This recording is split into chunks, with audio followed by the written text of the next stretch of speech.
Welcome to Pop Culture Roulette for all your pop culture needs. We're America's podcast.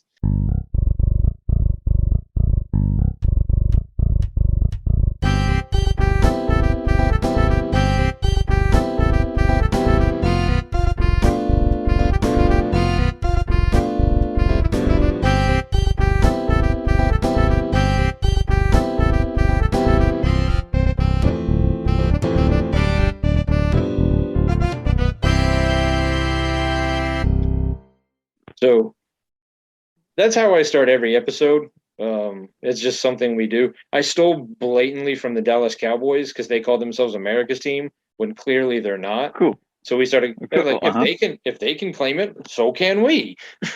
Right. Why not? So we are here with a friend of mine I haven't spoken to in a while, but we went to college together. And he is a working actor. So welcome, Robbie Kirkland. Hello, everyone. I'm Robbie Kirkland. This is more of a. Oh, by the way, I probably should have told you this earlier, but this is more of a visual podcast. So Okay. I'm recording the video, so like I might use a screenshot from it, but I probably won't. It's fine. So, I'll make sure I'm posing in some scenes that. So all right. So Also, since I've known you, we went to college together. We were freshmen at the same time, if memory serves, right? Yep. Yeah, That's okay. right. So that makes us about the same age. Well, we've both taken relatively different career paths than what we went to college for. Yes. I am now a full-time mechanic living in Wisconsin. And you are a working actor. Or do you I'm have a working another actor. job? Well, I'm a professional actor, and then I'm also production manager and assistant to the artistic director at the theater that I work for. Okay. So how did that come about? Well, my degree, going back to the ACC, my degree is not in any of that at all. But it came about because I had worked with the community theater where I lived in Noonan, close by. There was a professional theater also in Tyrone, Georgia, which I had some people that did both. They went back and forth, and so I just auditioned for them, and I got a part in one of their children's series shows. And after that, they wanted me to do another show, which was Peter Pan, for their mainstay shows. And so I was one of the pirates in that. And just from there, my professional career kind of took off, and I started doing acting on stage, and also was extras in some stuff that filmed here in Georgia too. So now, see, this is what happened after I left Atlanta. See, I lived in Atlanta for 10 years, and I think the only movie that filmed there while I was there was that horrible Lawrence Fishburne, Stephen Baldwin movie, Fled. Which one? Fled, I believe it was called. I remember. I didn't see that one. It was awful. I remember they got on their motorcycles at, well, geez, was it even Turner Field at the time? It might have been Turner Field before Olympic Stadium got built. Yeah. And they drove to Stone Mountain in like 5 minutes. Oh. Which is not even possible. No. But I think that, and now I've left Atlanta, and you guys were like, let's bring in The Walking Dead, the entire MCU, every other. Like, I cannot believe how many things I see say filmed in Georgia at the end of it. And I'm like, what the heck? You do that now? Right. Exactly. I've actually worked as a stand-in in The Walking Dead. Okay. And season 2 of The Walking Dead, I was standing for Carl. Or really? Chandler was his real name. And I sat on an apple crate. It was the episode when I think it was season 2, when he was, spoiler alert for any of those that don't watch Walking Dead. It was a barn scene where they brought back this guy from the bar to the barn. Okay. And they were going to shoot the guy in the barn. And Chandler or Carl walks in on them, and they didn't shoot him. Spoiler alert there. I stood in for Carl for that scene on an apple crate and sat down on the scene. And for those that don't know what stand-in is, it's like when the actors, when they're doing the lighting for everything, like when they had to do all the different shots from angles to angles, they had to have stand-ins, other people come in and stand in for that actor. And I was Carl's actor or stand-in for that. And so, I mean, and he was like, I know that you're not that tall, but I know that you're not that short either. No. Yeah, so that's why sitting on an apple crate. Okay, all right. Yeah, let's say it seemed you felt like they would have tried to pick somebody a little shorter for the kid, but whatever. Well, funny you said it because Rick's stand-in was a female with long black hair. Oh, yeah. Okay. So they didn't really match their actors what they look like. So. And one of the things I do remember in college is watching a lot of Friends with you. And I've seen it now that we have DVRs and digital stuff. There are things now that we're seeing that we obviously didn't see at the time. So like there's a whole like web page full of like scenes that have accidentally made the real cut when it was clearly the stand-in for like Jennifer Aniston or somebody else. I mean, it's like a split-second scene where like she wasn't supposed to be on camera. They were talking to her when she was over here, and then it cut over. And like so like or I think it's even more than just her, but I know that's the one that seems to be the most yeah. So but I mean that was at least a girl who vaguely looked like Jennifer Aniston. Right. So they could get away with it, I guess, but Walking Dead they just shot it in such stark tints, I guess, that they didn't really need the identical look of the actors. So have you made it on screen as a zombie yet, or? I was just standing for that, and it was funny because when I was looking for the job, it just said stand-in for TWD. So, and that was before I even watched the show of Walking Dead. So I was just went in and was like, I'm a stand-in. I've done it for the Drop Dead Diva. So I have experience. So I submitted, and then I found out that it was The Walking Dead, and that was when I got on set. They put me onto a white truck or white van, the kind that we used to have at ACC. Okay, yeah. Where like 16 packs. I was the only one there, and they drove me on this dirt road back into the woods, and I'm thinking, all right, well, this is where I'm gonna die. I'm just gonna die right here. They brought me here to die. So they brought me, and I came upon a white house, like a white 2-story house, and come to find out it's the barn that they used in season 2, Herschel's farm. I think that was his name. Yeah, Herschel's farm. It was the house that they used, and that's where they brought me to. And the barn, they built that especially for the show, because all the crew members were like, oh, we're gonna be burning this down soon, and like it was coming up in the next few weeks, and they were all excited about like all the special effects of that and what was going to happen. But I didn't work on that episode though. So well, because I know it was a cultural phenomenon for the first couple seasons. I know. I mean, I know it wasn't. By season 2, it was definitely really big. Yeah.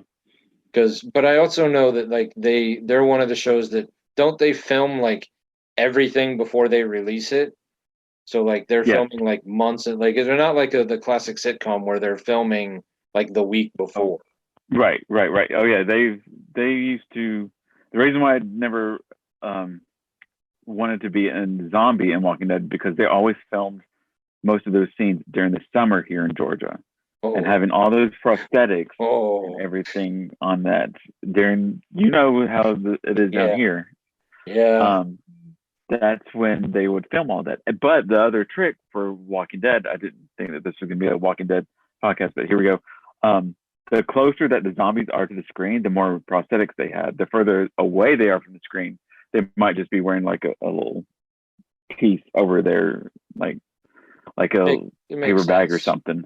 Yeah. And so But I didn't see zombies on the set that I worked. Luckily, because it was all just the main actors, the face I actors. I would be curious to see what they look like I mean, because obviously on TV you've got they can clean it all up with the digital and things like that. Yeah, But I would just be curious yeah, to see like how freaky or how silly either way it would be in real life. Like, yeah. I'm sure with the prosthetics that it's probably real, like gross and disgusting. But ask any actor or extra person in it, they've all worked on The Walking Dead. Like, so it's like great, everyone's worked on The Walking, but it's all been zombies, so they haven't really been. yeah. Well, Um, the show's in what, its 10th year now? I think so, in its final season too. Yeah, well, when I left the trailer and I moved to the house, we cut cable. Uh-huh. And when I cut cable, I lost access to AMC. So Yeah, like I stopped watching it somewhere in season 8. yeah, So I just keep forgetting to watch it on Netflix and keep catch up, but yeah, right. I keep And watching other things like He-Man. uh, which I haven't started yet. Now, well, you put Kevin Smith involved in it, and I'll probably watch it. Probably so. But, so what you just said you did Drop Dead Diva, which is a show I never watched, but I'm aware of it. And I Yes. do know that there's a lot of other stuff that goes down in Georgia. So what have you done stand-in or been on screen in anything or? Yes, I have been. Drop Dead Diva, I worked on season 2 of that, standing in as extra. And what happened was I became the part of one of the core groups. Sorry for my air quotes. I'm taking them from Joey Tribbiani with on that. But I became one of the core members of the law firm and Drop Dead Diva in season 2, which meant like um, I was one of the regular workers, like in the law firm. Like whenever they were filming a scene for the law firm, they would call me and they would call the rest of the HP core, and they would be like, "We're doing this scene. We need you guys to come if you're available." Great. So that was kind of a constant, I guess, a constant paycheck while they were filming for season 2. So you could see me um, some in the background. Since I also look so young too for my age, the costume director also told me not to bring suits because Okay.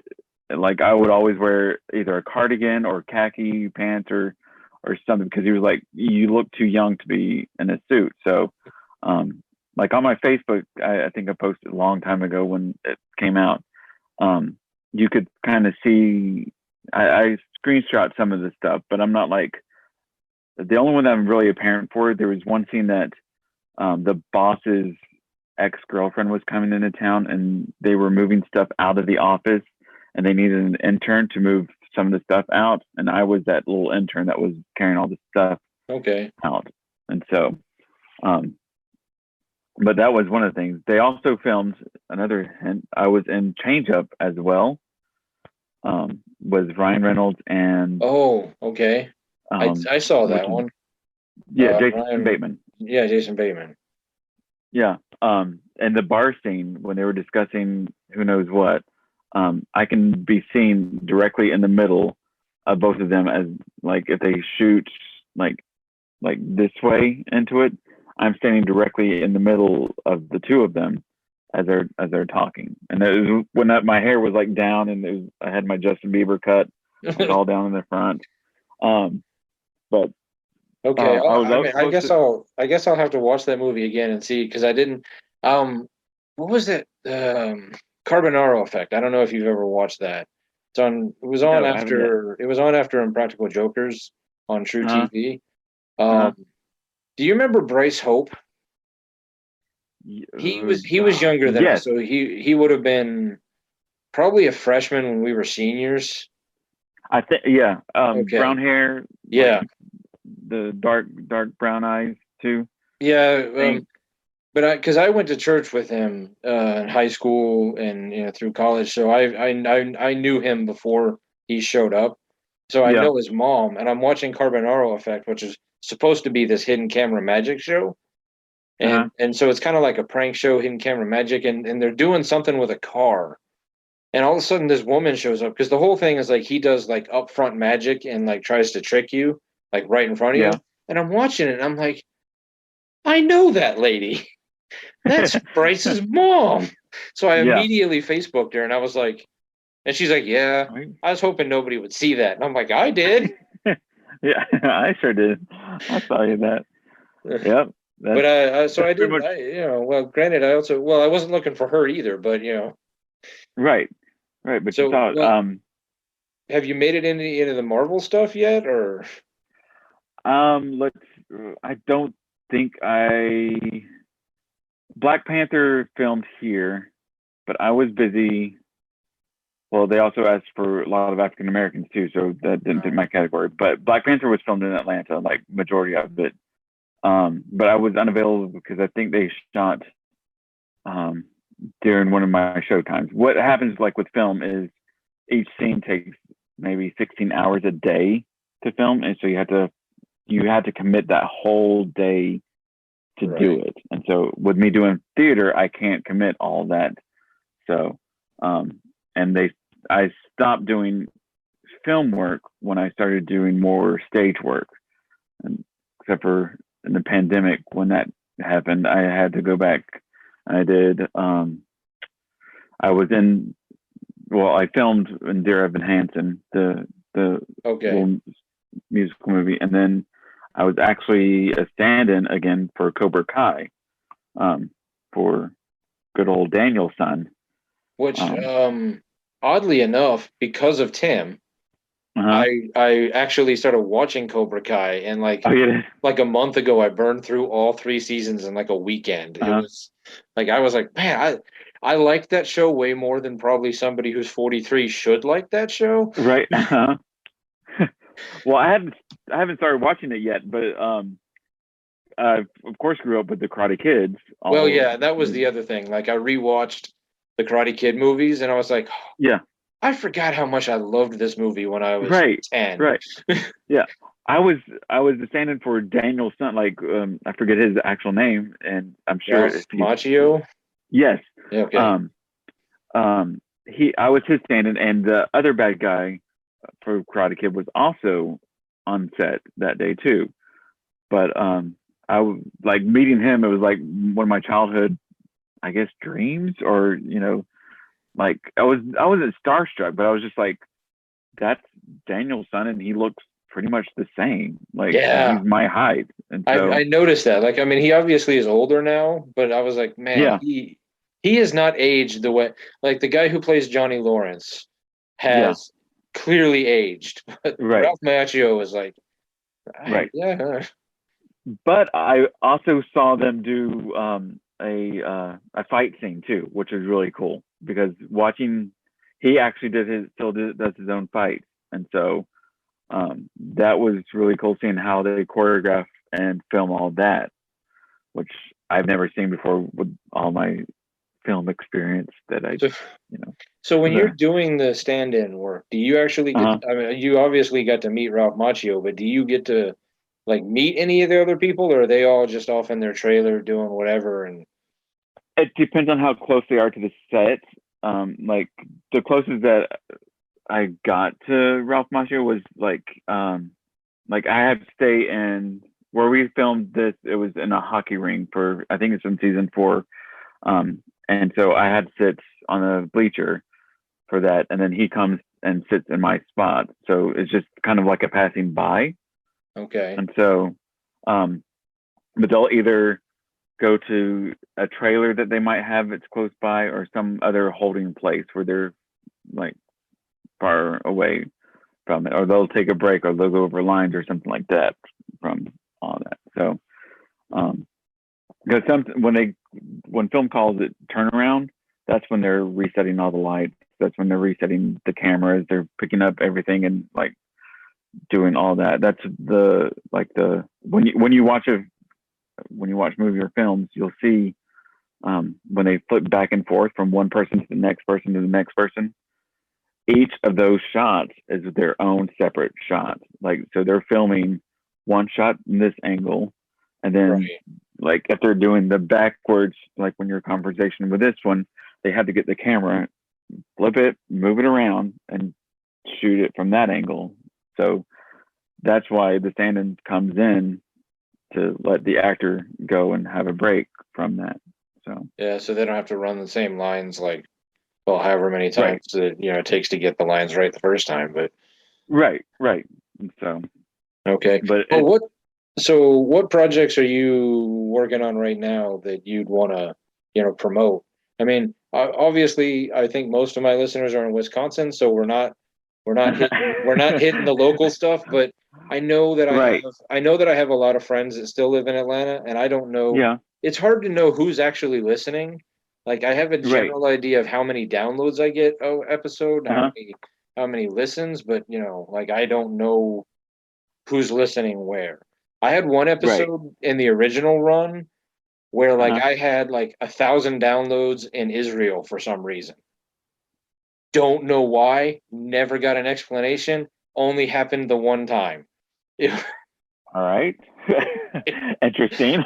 yeah, it was the most downloads we ever got on an episode for that one episode, and it was in SoundCloud breaks it down by like area, and Uh-huh. they were like, "You're the most popular podcast in Israel for like this time, this like hour time break." I was like, "Okay." I We Cool. never got any fan mail or any recognition, Uh-huh. but yeah, it was weird. But not yet. It might be making its way. Well, because it did um, whatever we did wasn't good enough for them to continue. Like uh, it was they're just like, that all right, one we, we, episode. we heard Like, it. oh, Yeah. this guy kind of sucks. Yeah. Like, oh, we're going to the next guy. Um, well, down here in Georgia, we're doing Sound of Music for our holiday show at Okay. the Legacy Theater in Tyrone, Georgia. And so I'm production managing in that, and I'm got a small part in it. I'm not like the captain or any of the children or anything like that, but just a party goer for I that. But mean, it would be kind of weird if you were one of the kids in Sound of Music. yeah, yeah, I mean, it would be an interesting, bold take on that. But yeah. It bring back to high school times yeah. when we had like juniors and seniors playing the kids. And Well, I so mean, high school is a little different, but yes. So, but that's the only thing that I've really got going on. We've got our next show, Sister Act, coming up after that too. But so far, I don't think I'm in it for that, but I'll be production manager for that. So, Okay. which is fun. All right. So, So, what as you're doing this, what's feeding you? What are you consuming? What are you, like food or Well, I mean, if you want to take it that literally, yes. But no? I mean, like, what is? I mean, do you have time to like binge a series on Netflix or keep up with anything, or do you It do you depends. read? Like, what pop culture are you consuming that keeps you driving forward? Driving. Um, I I keep up with the MCU. And um, like the yeah, I keep up with the MCU. When we have downtime, it's mostly like Christmas time is not a good time for me. Like I am picking up with Hawkeye, like trying to watch all that. But uh, like I won't be able to see the Spider-Man when it comes out because I've got a show that night or a rehearsal or something going on that night. So I won't be able to see Spider-Man until maybe the Monday after that whole weekend, which I usually will see it, Yeah, usually opening night for that. I So used to, but it's hard to get to opening nights anymore. yeah, Um, but the wife has informed me that most every weekend this month is busy. uh-huh. So I'm gonna have to either go see it on my own and make her mad, or Right, or force her to be like, we're gonna carve a 3 hour block out here and we're going to see it. right. We got to go see it. Yeah. Um, and then uh, like I have Disney Plus, but I usually just I've watched like The Mandalorian and WandaVision. I actually have a friend who worked on WandaVision. It actually moved her out to California, because it started filming here in Georgia, and then it moved over to California. The pandemic happened, and then she was trapped out there in California during production, and they picked it back up. So I still watch all that MCU stuff. And what else has just recently come out? Some of the Netflix stuff I kind of keep up with, but it's Netflix, like, it's here or there. It's hit or miss. But it just depends on my schedule. If I get time, like if I get a downtime, like if we're in between shows, if we're not having rehearsals or anything like that, I can probably binge watch a whole season or something within either a week or a day or so. But it takes time. I try to stay away from spoilers too. Like if it's something that I'm really interested in, like the MCU, like Hawkeye or stuff, I'll try to stay off of social media so I don't get spoilers. Yeah, because people blab. Yeah, that is true. I like with Loki, like the wife watched the first episode with me, and she was like, Uh-huh. "No, I'm good. You can watch this one on your own." Uh-huh. She wanted nothing to do with What If, Uh-huh. and she wanted nothing to do with WandaVision. Really? But Falcon and Winter Soldier, she watched with me. Okay. Yeah. And so she said she wants to watch Hawkeye, so I haven't. I had to keep myself on lockdown and not watch it this weekend.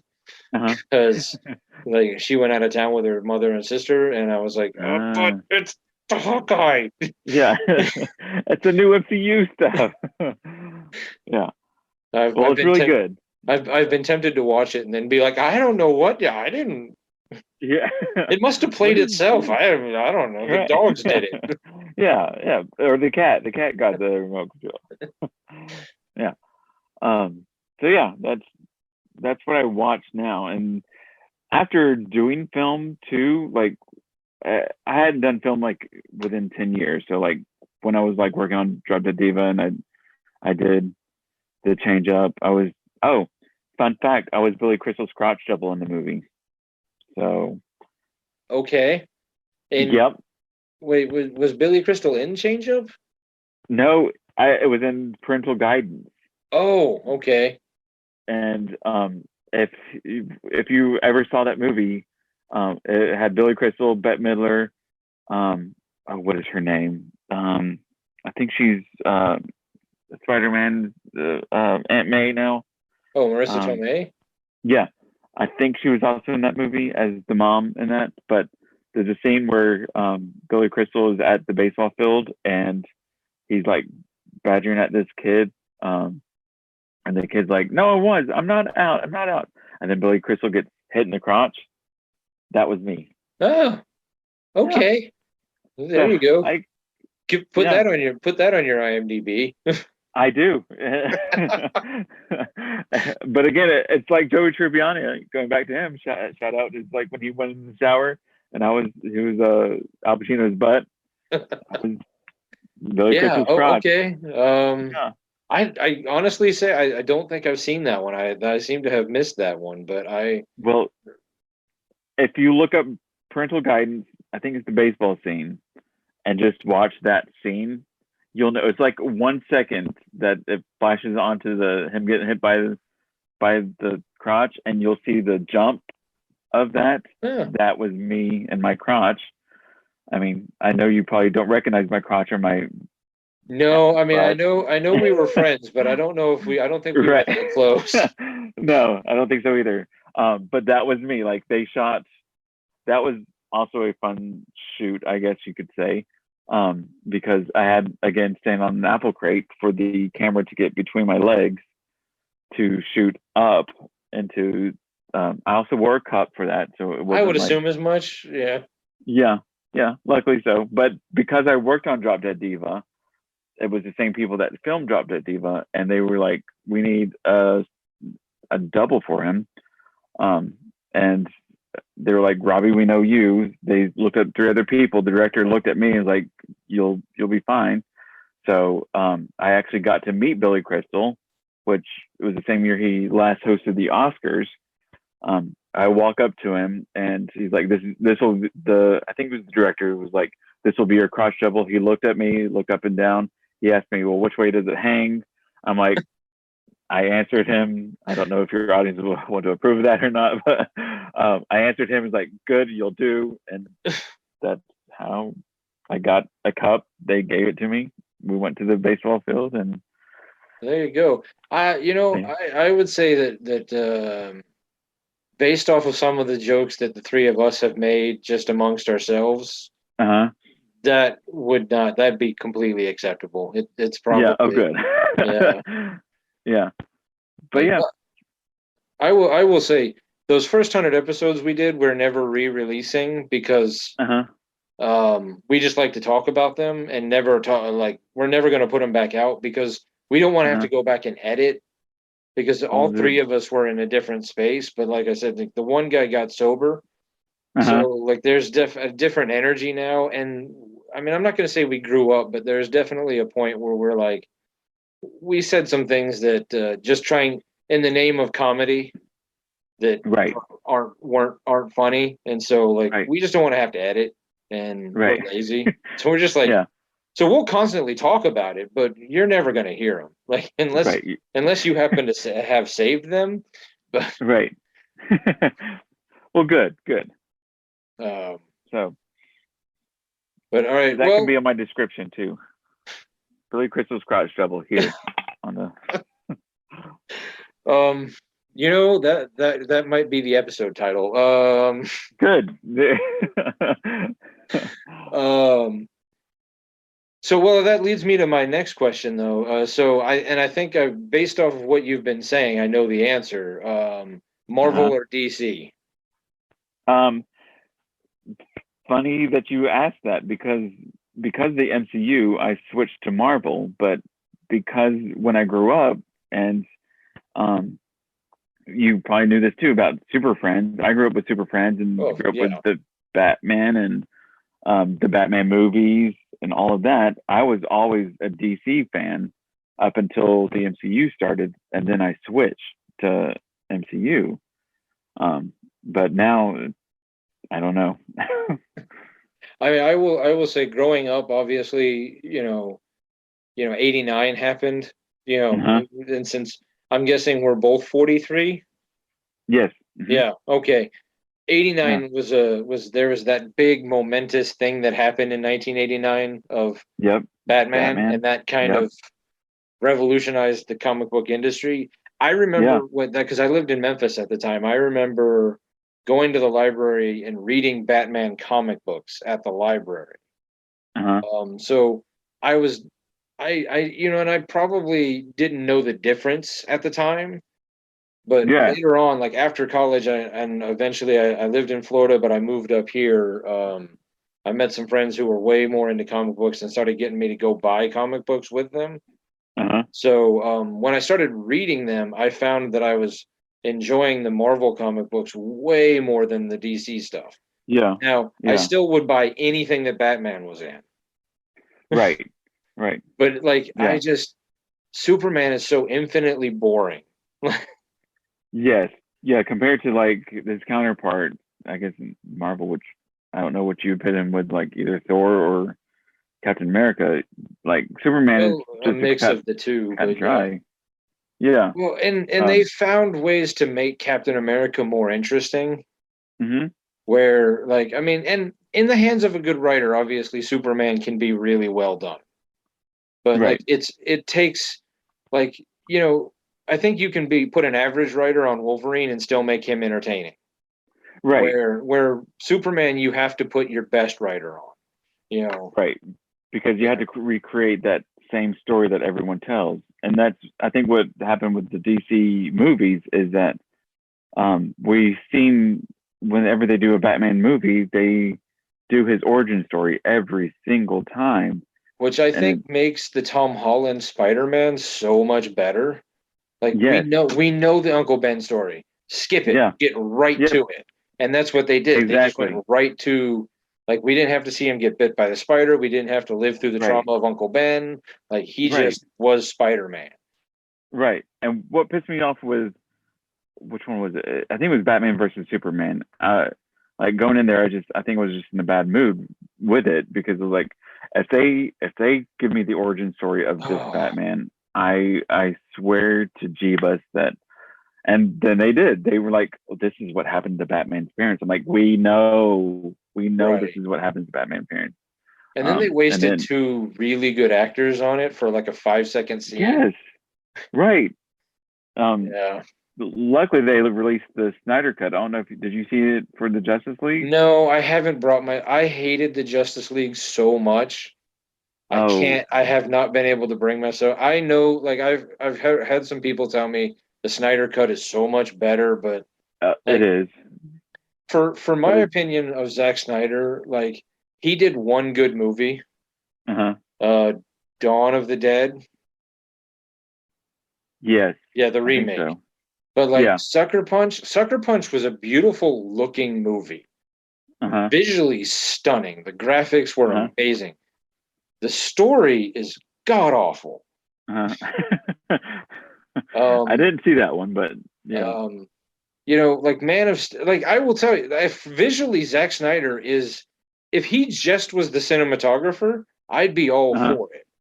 But like uh-huh, him as the writer and or director, well, I take right. that back. I did like The Watchmen. I did. That was the one that I thought Oh yeah, he did him like I loved the book, but like there were things yeah, about the book that he actually improved, which is mm-hmm, probably sacrilege, and now the basement dwelling right, nerds are coming after me because right there. but but like I just like most of the DC stuff that he's done, it's just like, oh, it's so boring, or it's Yeah. just not good. Well, the one that the Snyder cut, it actually makes Justice League make sense as opposed to here's this scene and here's this scene and oh look we're gonna throw this scene at you and then like what the original or the first Yeah. cut of it was. But I'd kind of again, like it's them to release the Ayer cut of the first Suicide Squad to see if that movie would be better than oh what we got. I've heard bad things about that about Oh, that cut. So, yeah. but the second one was a lot better. The second one was better, but it was like that new Tomb Raider movie. When the Angelina Jolie Uh movie set the bar this low, huh. it's real easy to jump over it. Right, right. You don't have to do too much. Like, oh, okay, you're just gonna lay the bar on the floor. I can step over that. Yep, got it. All right. Right. I mean, Done. Yeah. I will say though, like I'm a fan of James Gunn. I think the Guardians movies are some of the better of them. Yep. Filmed Slither in is Atlanta. Slither is a lot of fun. I mean, it's Uh not huh. good, but it's a lot of fun.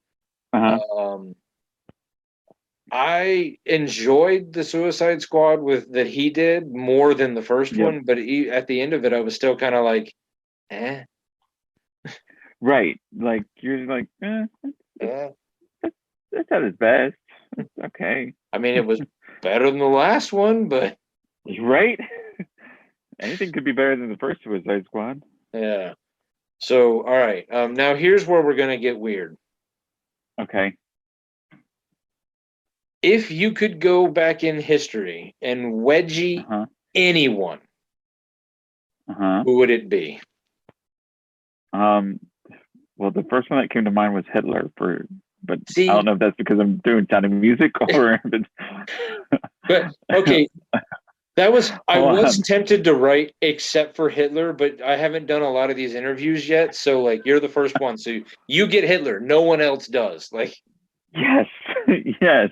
I better run after I do that though.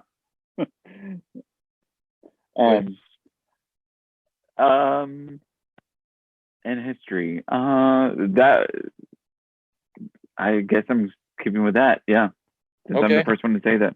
Yeah, All right. that's right. Yeah, well, there you go. And so from now on, I will have to update that question to be except for Hitler. Exactly Just, because I mean, Billy it's Crystal's too crotch easy. double. Well, and that's why I Yes. went with Wedgie instead of Kill because I figured maybe Oh, there'd be, like Kill. That's obvious, of course. right, right. Exactly. Name another Yeah, person in history that deserves it more. right. Him. Okay.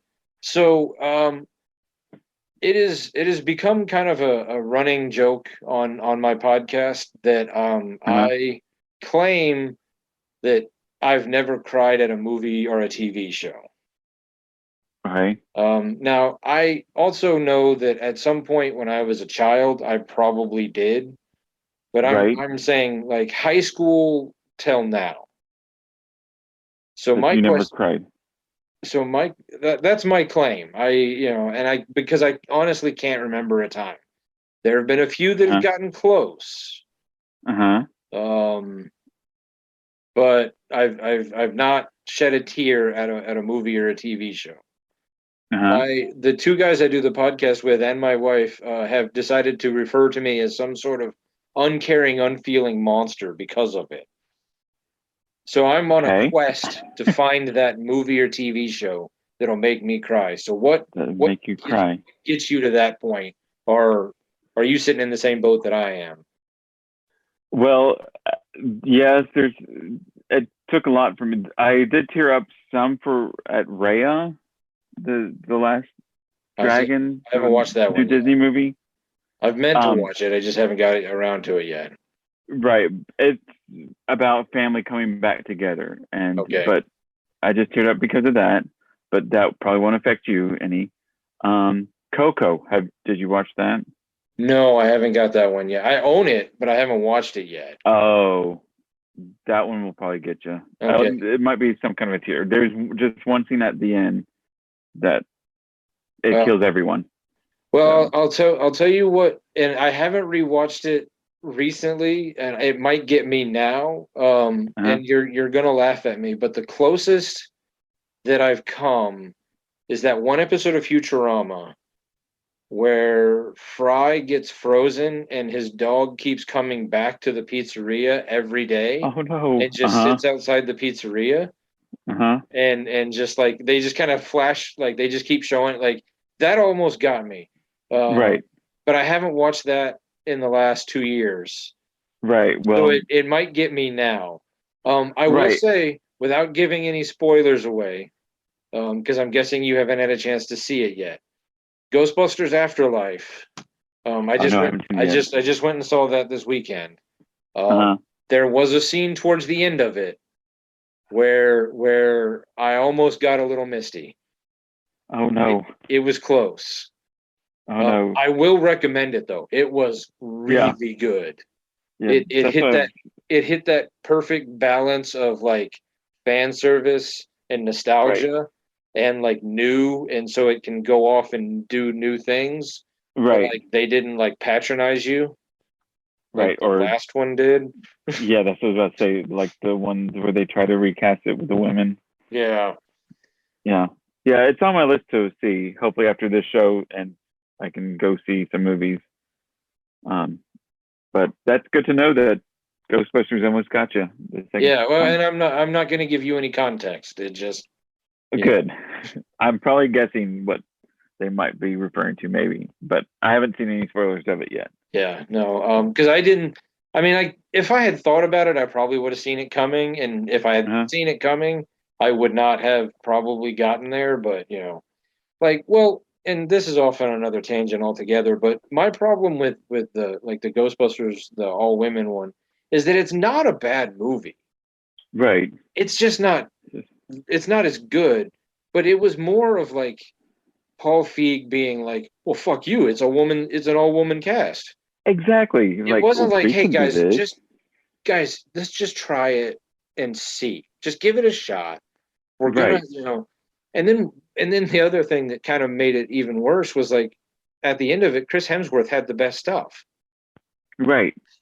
Right. So they didn't let the girls be who they were. Like the whole point of the movie was like, women can be every bit as funny, and we're gonna prove it. We're gonna shove it down your throat, but we're gonna give all the best stuff in the movie to one of the best looking men on the planet.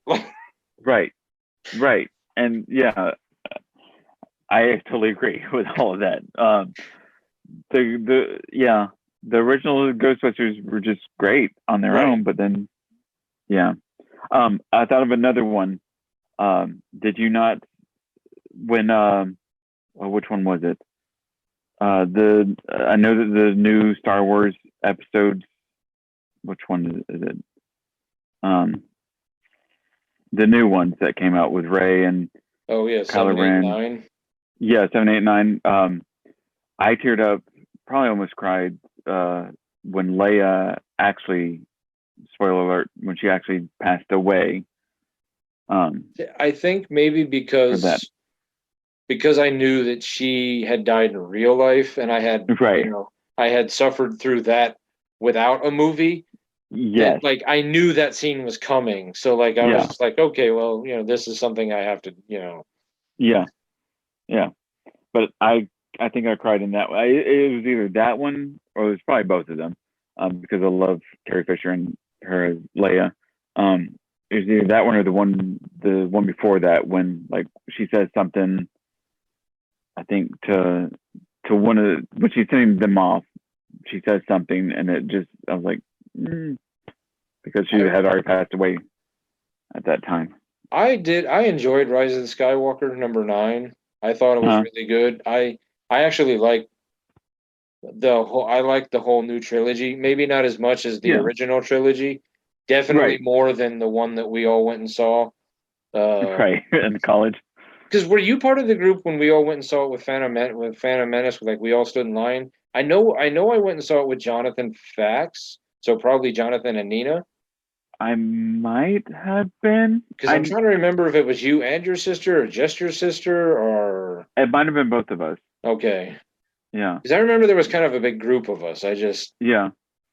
I remember going to see like when they re-released the original 3 in the movie theaters.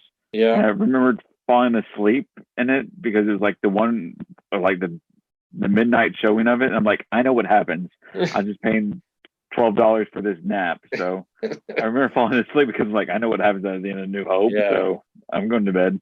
But but I do wonder how different Rise of the Skywalker would have been had Carrie Fisher not passed away. Right. Because clearly they had determined that they had an arc. Like, Han Solo got the first one. Luke got the second one. And she was going to get the third one. And they clearly had to, like, change all of it. Like, spice it together, yeah. And it was, it's heart-wrenching. That's what got me, was just her passing away. All right. And then, all right, for the last question. Okay. If you could live in any fictional world, where do you head? Where do you pick up your camp in Atlanta and you can go to any fictional world? Where would it be? Thinking. I'm looking around. I'm in my room, so I have like all my movie stuff all around me. So I'm trying to think a fictional world. Where would it? Thinking.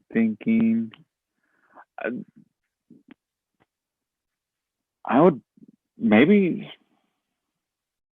You got me on this one. No, you didn't. You didn't get me on this one. It's either, the first two that popped into my head was probably either like Hogwarts, like that kind of house, and then Star Wars. But I don't know if that's where we actually were just talking about, and it was in my head. But well, because like I've thought like, the MCU would be fun, but unless you're one of them, it would be terrible. Yeah, exactly. Yeah. Oh, so, look, the bridge got blown up again. Great. Great. And I'm one of the victims, so now I'm dead. Right. Oh, look, another alien race we didn't know about is invading again. Hey, I'm going to be late for work. I'm going to be late for work. Yeah. No, I-5's been blown up again. Right. It's like going to Universal Studios. You always have to save the world. So. Yeah. So I was like, unless you, because. Like, well, when I asked that question to my cousin, he came up with the Star Wars universe as well, and he had it with like, even if you're not one of them, you're not a Skywalker or a Jedi.